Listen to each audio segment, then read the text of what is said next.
Shalom, saudara yang diberkati oleh Tuhan. Salam sehat, kuat, dan anugerah dari Bapa di surga limpah dalam hidupmu. Kemanapun kau pergi sepanjang hari ini. Pesan dari Bapa di surga dari hatinya hari ini buat kita. Dari Matius pasal yang ke-14. Ayat yang ke-28 dan ayat yang ke-29. Dikatakan demikian, lalu Petrus berseru dan menjawab Yesus, Tuhan, apabila itu sungguh-sungguh Engkau. Dia challenge Yesus.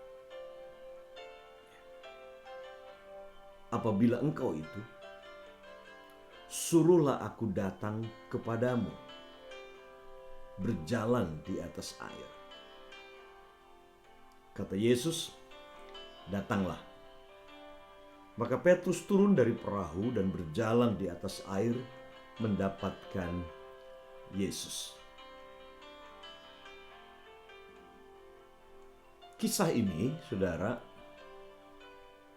menjadi sebuah kisah yang dahsyat banget, berbicara tentang iman seorang nelayan yang bernama Petrus ini. Iman seorang murid yang memiliki hati yang ingin berada di mana Yesus itu berada. This is the kind of heart. Ini macam hati yang Tuhan Yesus suka. Petrus sudah tinggalkan segala sesuatu. Dia tinggalkan semua. Dan Yesus panggil dia dan berkata, Petrus, ikut aku.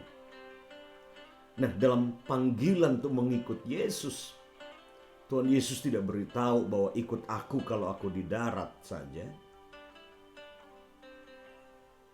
Jadi ketika Petrus mendengarkan panggilan mengikut Yesus, dia betul-betul ingin mengikut Yesus dimanapun Yesus itu berada.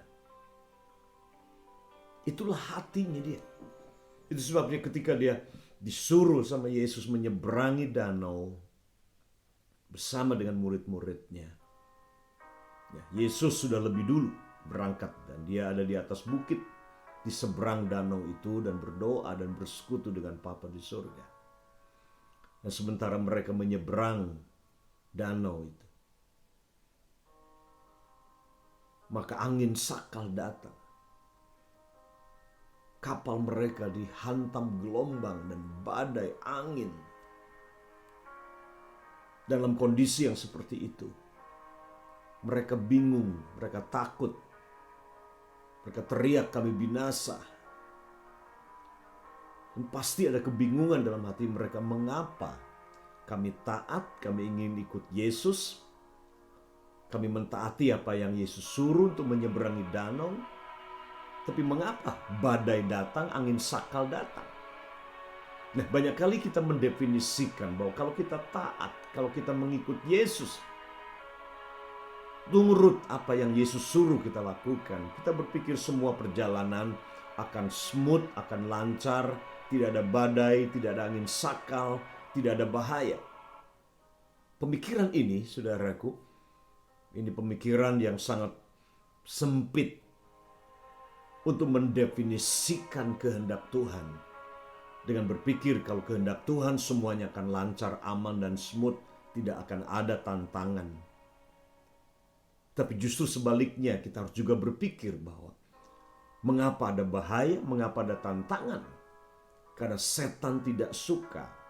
Karena kita sedang ada dalam pusat kehendak Tuhan. Itu sebabnya setan menyerang kita lewat angin, badai, persoalan dalam hidup ini. Yang luar biasa adalah ketika mereka sedang di perahu, mereka panik dan takut. Kemudian mereka melihat Yesus datang menghampiri mereka berjalan di atas air. Dan Yohanes murid yang dikasihi berkata, Petrus itu adalah guru. Nah, Petrus ketika dia mendengar Yohanes berkata, itu guru. Dia langsung hatinya dia melompat. Dia ingin ada di mana Yesus berada. Inilah hati yang Tuhan mau. Ini hati yang Tuhan rindu hari-hari ini. Itu hati yang ingin berada di mana Yesus berada. Sehingga Petrus dia menantang Yesus, dia berkata, dia berseru, dia berkata, Tuhan jika itu engkau, suruh aku datang kepadamu berjalan di atas air. Yang pertama, perhatikan sebuah mentalitas yang berbeda. Umumnya saat kita berdoa adalah kita minta Yesus datang kepada kita. Yesus menghampiri kita di mana kita berada. Akan sangat menyenangkan kalau Yesus yang datang kemudian ada di perahu bersama dengan mereka. Yesus yang jalan. Tapi Petrus berbeda. Dia punya hati ingin ada di mana Yesus berada.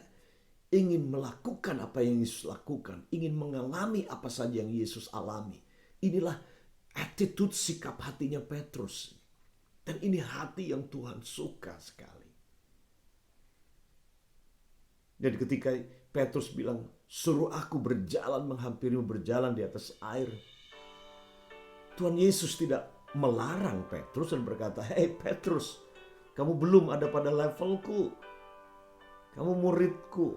Aku ini Tuhan. Kamu ini nelayan yang masih temperamen. Masih suka marah.